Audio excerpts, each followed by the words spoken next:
오늘 우리에게 주시는 하나님 말씀은 요한복음 17장 11절입니다. 우리 함께 한 목소리로 합독하겠습니다. 시작. 나는 세상에 더 있지 아니하오나 그들은 세상에 있사옵고 나는 아버지께로 가옵나니 거룩하신 아버지여 내게 주신 아버지의 이름으로 그들을 보전하사 우리와 같이 그들도 하나가 되게 하옵소서. 아멘.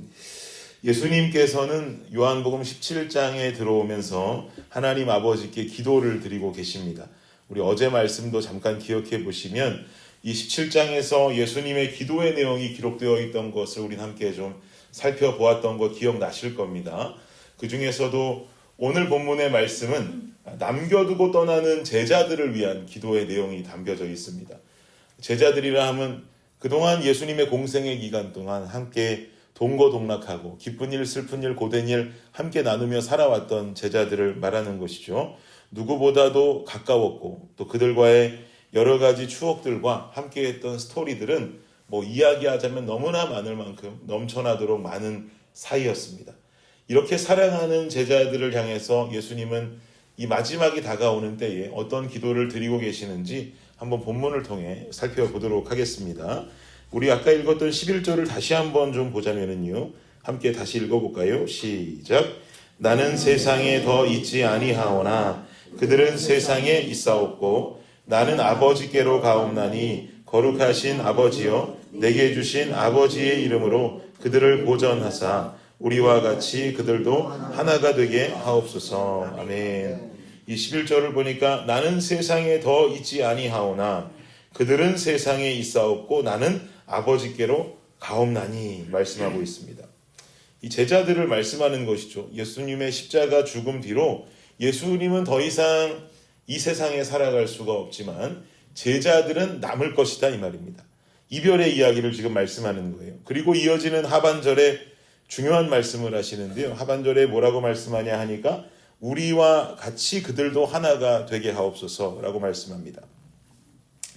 여기서 우리는 누구를 말하는 걸까요? 아버지 하나님과 아들 예수님을 말하는 것이겠고요. 더 넓게 본다면 성부, 성자, 성령, 삼위의 하나님을 말씀하시는 것입니다. 삼위의 하나님은 일체, 한 몸이시죠.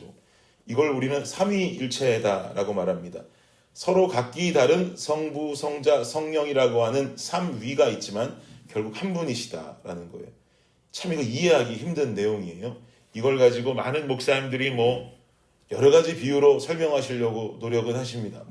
H2O 이런 거 가지고 설명도 하시고 하시는데 사실은 완벽하게 설명할 수 있는 방법이 없어요. 우리가 가서 하나님 앞에 물어보기 전까지는 저는 이 삼위일체의 진리는 아무도 증명할 수 있는 사람, 진짜 우리 마음속에 확실히 이론적으로 이해되게 만들 수 있는 사람은 사실 저는 없다고 생각합니다. 그런데 그렇다면 이해가 되지 않는데 어떻게 믿느냐라고 물으신다면 성경이 삼위의 하나님을 증거하고 있기 때문에 믿습니다. 아멘. 성경은 진리의 책이고 오류가 없는 책이기 때문에 내가 하나님을 믿으면 하나님의 말씀조차 신뢰하는 것이죠. 하나님이 말씀이시니까요. 그러니 그 안에서 일컫고 계시는 삼위의 하나님, 그것이 일체이다라는 것은 믿을 수밖에 없는 진리의 메시지다라고 하며 저는 신뢰하고 믿습니다. 어쨌든 이렇게 성부, 성자, 성령의 삼위가 일체인 것처럼 그들도 하나가 되게 하옵소서. 이 땅에 남겨지는 제자들도 하나가 되게 해달라는 간구의 기도인 것이죠. 근데 여기 중요한 건 11절 중반 말씀 참 중요한데요. 거룩하신 아버지여 내게 주신 아버지의 이름으로 그들을 보전하사라고 말합니다. 여기서 보전한다라는 말은 헬라어로 테레오라고 하는 단어가 사용되는데 그 뜻은 보호하다라는 뜻입니다. 보호하다. 그러니까 예수님 말씀은 내가 이 땅에서 곧 사라진다 할지라도 없어진다 할지라도 아버지께서 이 제자들을 테레오 보호하심으로 말미암아 이들이 하나 되게 해주십시오라고 하는 기도의 내용인 거죠. 즉 제자들이 서로 하나 연합됨을 이루기 위해서 반드시 필요한 것은 뭐냐? 바로 하나님의 보호하심이다라는 거예요. 그럼 도대체 삼위일체의 하나님처럼 하나가 된다는 의미는 무엇인가? 또 보호하심의 의미가 무엇인가 좀 차례대로 살펴보면 좋겠는데요. 삼위일체가 일체를 말하면서 우리에게 하나 되라는 것은 결국 간단한 이야기입니다. 성부, 성자, 성령 결국은 이 서로 다른 역할을 하고 계시는 하나님의 모습, 그러나 한 몸이다라는 거예요. 이 삼위일체의 개념을 우리 공동체 안으로 우리는 가지고 들어와야 된다는 거죠. 공동체 안에서 지체 간의 다름을 느낄 때 얼마나 많습니까? 사람과 사람 간의 다름을 느낄 때가 얼마나 많아요. 똑같은 사람 아무도 없어요. 그냥 어느 정도 잘 통하는 사람이 있을 뿐이지 나랑 똑같은 사람은 아무도 없다는 거죠. 저는 이것이 또한 하나님이 살아계시는 증거라고 생각합니다. 어떻게 그렇게 인간들이 다 다른지 말이죠. 우리는 얼마나 다양한 성격, 다양한 환경, 다양한 배경들 속에서 우리의 인생을 각자 저마다 다른 어떤 시간 동안 살아왔냔 말입니다. 그런데 이런 것들로 인해서 교회가 분열되기 쉽고 쪼개지기 쉽다라는 거죠. 분열되고 쪼개지기 시작하면 이것은 하나님의 뜻이 아니란 말이에요. 예수님 기도하셨던 기도의 이런 뜻이 아니란 말입니다. 예수님의 간구는 서로 다른 삼위의 하나님이 한 몸인 것처럼 서로 각기 다른 제자들의 성격과 환경과 배경이 있겠지만 주님 한 몸 되게 하여 주시옵소서라고 기도하시는 거예요. 이것은 비단 당시를 살아가는 그 12 제자들을 향한 메시지로 끝이 나는 것이 아니라 오늘을 살아가면서 예수님의 제자로 살아가기 원하는 우리에게도 전해지고 있는 메시지인 줄을 믿습니다. 그러니 그리스도의 공동체라고 한다면 이 서로 각기 다른 것이 한 몸이 되는 것처럼 우리의 공동체도 결국은 한 몸을 이루는 제자도를 이루어야 될 줄을 믿습니다. 그런데 서로 각기 다른 지체들이 모여서 공동체로 하나를 이루는 게 쉽냔 말이죠. 어렵잖아요. 주님 메시지인 건 알겠는데 이렇게 실행하며 살아가는 게 얼마나 어렵냔 말입니다. 그래서 예수님 말씀하시기를 이렇게 공동체의 하나됨이라는 어려운 과업을 이루기 위해서는 뭐가 필요하다? 테레오, 하나님의 보호하심이 필요합니다. 라고 지금 이 11절 중반에 말씀하는 것입니다. 그럼 우리는 하나님의 보호하심을 어떻게 받을 수가 있을까? 제가 말씀한 구절 읽어드릴게요. 시편 145편 20절인데요. 여호와께서 자기를 사랑하는 자들은 다 보호하시고 악인들은 다 멸하시리로다 라고 말씀합니다. 다윗은 이 본 시편을 통해 말씀하기를 여호와를 사랑하는 자들을 여호와 하나님께서는 다 보호하신다라고 말해요. 우리가 하나님의 보호하심을 받을 수 있는 방법은 바로 하나님을 사랑하는 삶을 사는 것이죠. 그럼 어떻게 하나님 사랑하는 삶을 사는 것일까? 제가 읽어드렸던 방금 이 시편 145편 20절의 말씀은 그 전에 나왔던 18절과 19절 말씀을 정리하는 대목입니다. 즉 18절과 19절에서 하나님 사랑하는 삶의 특징에 대해서 이야기를 미리 하고 있어요. 제가 18절을 읽어드릴게요.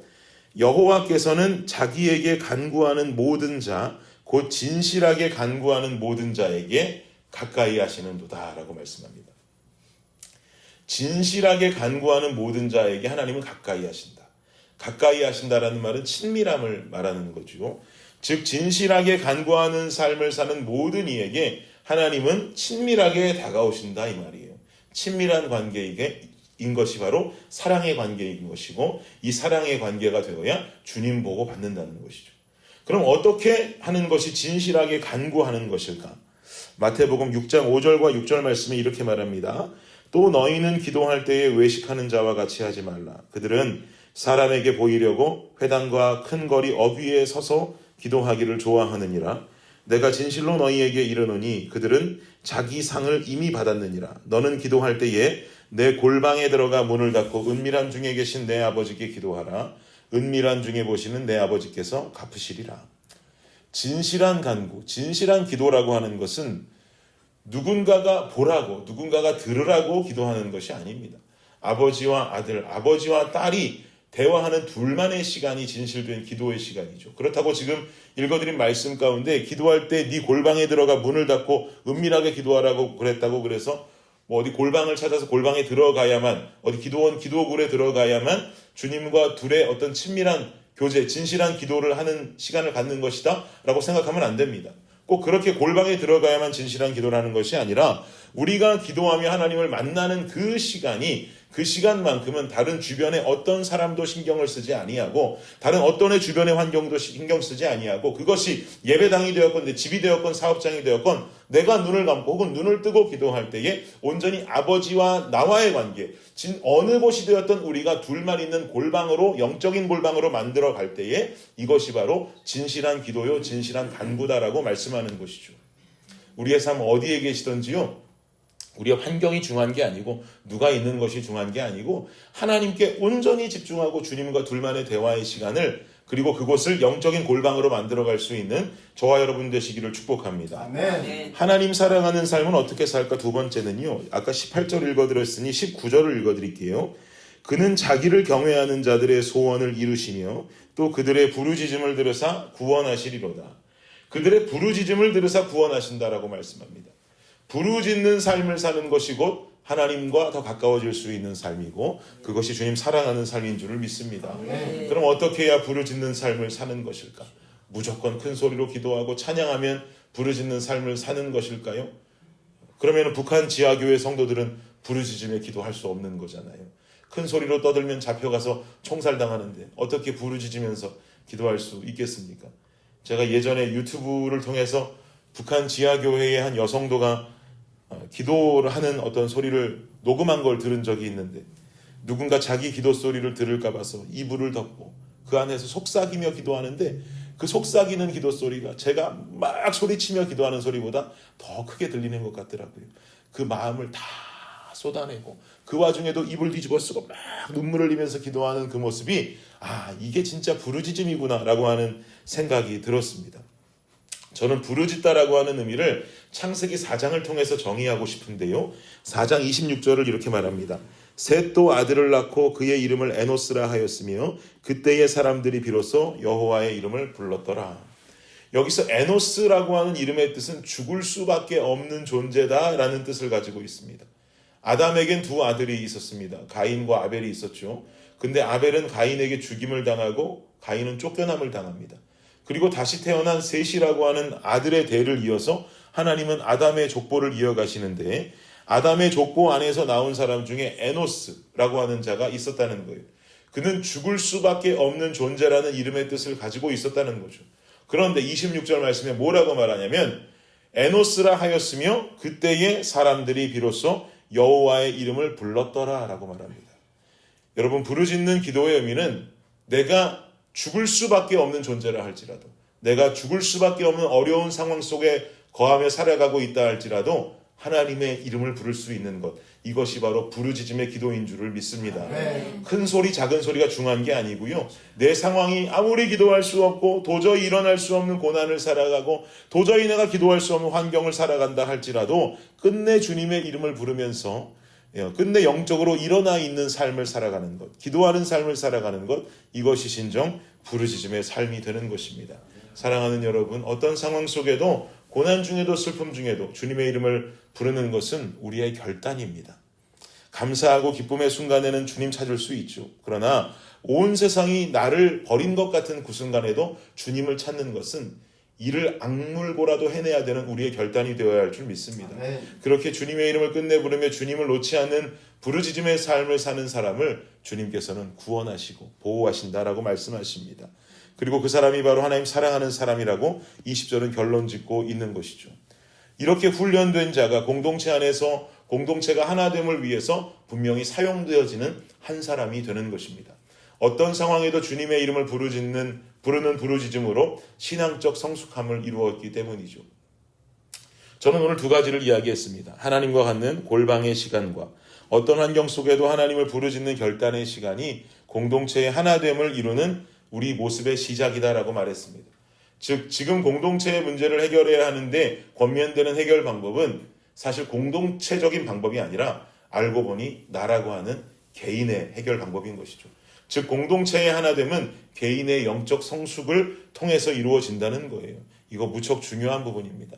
우리 공동체의 하나됨을 위해서 단합대회 합시다, 체육대회 합시다, 친교행사 합시다, 다 중요합니다. 필요한데요. 이것들보다 사실 더 중요하고 더 필요한 것은 공동체의 하나됨을 위해서 나의 개인의 영적 성숙함이 필요하다는 거죠. 나라고 하는 개인의 영적 성숙함이 없이 이루어지는 공동체의 하나됨은 위험합니다.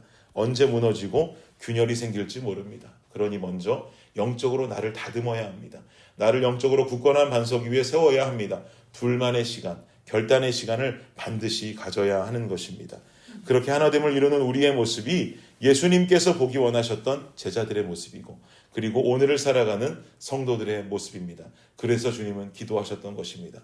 주님의 기도하심에 응답이 우리가 되면 좋겠습니다. 네. 기도하심에 응답이 우리가 될 수 있는 블레싱 공동체가 될 수 있기를 예수님의 이름으로 축복합니다. 아멘. 기도하겠습니다. 주님 앞에 우리가 자신 있고 당당하게 결단하며 주님께 고백하기를 아버지 하나님 우리 블레싱 교회가 주님 기도에 응답되기를 간절히 원합니다. 우리가 하나됨 같이 저들도 하나 되게 해달라고 하셨던 주님의 기도를 우리가 들어드릴 수 있는 우리가 한 사람 한 사람 성도들의 영적인 성숙함으로 말미암아 교회가 하나 되고 나아가서 우리가 살아가는 모든 땅에서의 교회로서의 하나됨도 이룰 수 있는 우리 모든 블레싱 성도님들의 하루와 우리의 인생이 되게 하여 주시옵소서. 그리하여서 나의 기도에 응답을 본 하나님의 마음을 우리가 흡족하고 기쁘게 만들어드리고 더운 날의 생수와 같이 시원케 하여 드리는 우리 블레싱 교회 성도님들의 삶이 되게 하여 주시옵소서. 감사합니다. 예수 그리스도의 이름으로 기도드립니다. 아멘.